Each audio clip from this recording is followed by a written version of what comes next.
السلام عليكم ورحمة الله وبركاته. فيديو جديد من قناة مملكة طيور الحب. هنتكلم النهاردة عن طريقة تقديم التفاح. التفاح دوت ليه فوائد كتير أوي للطيور، ودي التفاح ده فيه أكتر فيتامينات للطيور، يعني دي أكتر فاكهة مهمة جدا للطيور. الفيديو النهاردة هنتكلم عن طريقة تقديم التفاح للطيور وفوائده لطيور الزينة. تمام؟ معانا تفاحة ايه؟ تفاحة واحدة عشان العصافير عندنا مش معودة على التفاح، بحطهولهم بس مش بياكلوه، وهم دلوقتي انا مش راضي اجوعهم لان عندهم زغاليل. هقطعها ازاي؟ هقطعها كده وكده، يعني هقطعها 8، هقطعها وارجع لكم تاني. قطعت التفاح 8 اهو. واهم حاجة لو في بذر اللي بيكون هنا ده شيلوه، لان دوت لو العصفور كلته مش هتعرف تهدمه، وممكن العصفورة تموت منك. هننضف التفاح من الحتت دي كده.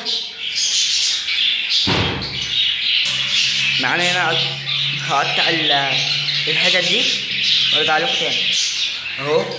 خلاص شلت الحتت دي. واي فاكهة زي العنب لازم تشيل منه البذر او هو بالبذر،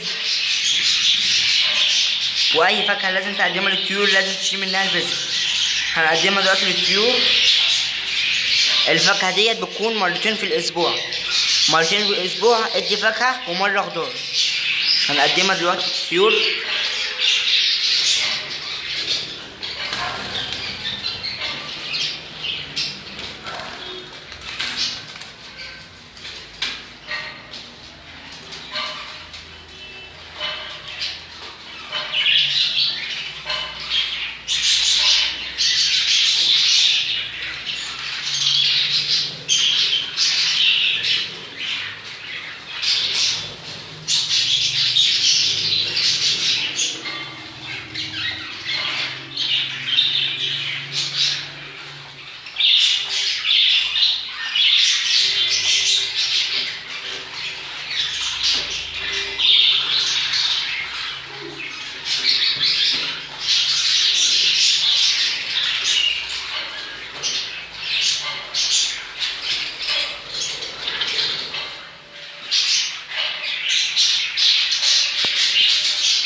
نقدم التفاح.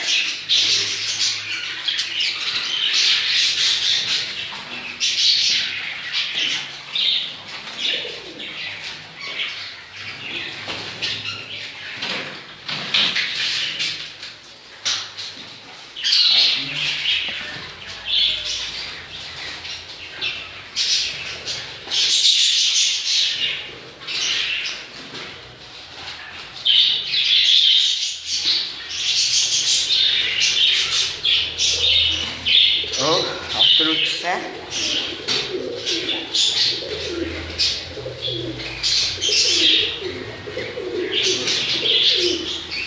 فاضل معانا اخر يعني تفاحة، اللي انتوا شايفين كده العصافير. لا العصافير كلها بتاكل من التفاح. فاضل بقى هنا كوكتيل بس هما مبياكلوش، فانا هحط العصافير اللي في المطار هنا.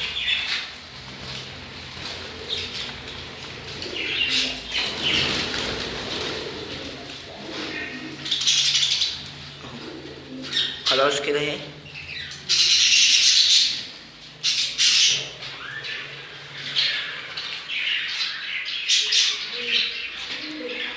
العصافير كلها بتاكل من التفاح. ومن كده نكون خلصنا معانا الفيديو. ما تنسوش لو عجبكم الفيديو تنزلوا تعملوا لايك للفيديو وسبسكرايب وتشيروا الفيديو ده عشان الكل يستفاد. ولو عندكم اي فكر فيديوهات او اي حاجه عايزين نعملها تكتبوها لي تحت في التعليقات. وتدعوا للفنان حسن حسني بالرحمة. والسلام عليكم ورحمة الله وبركاته. السلام.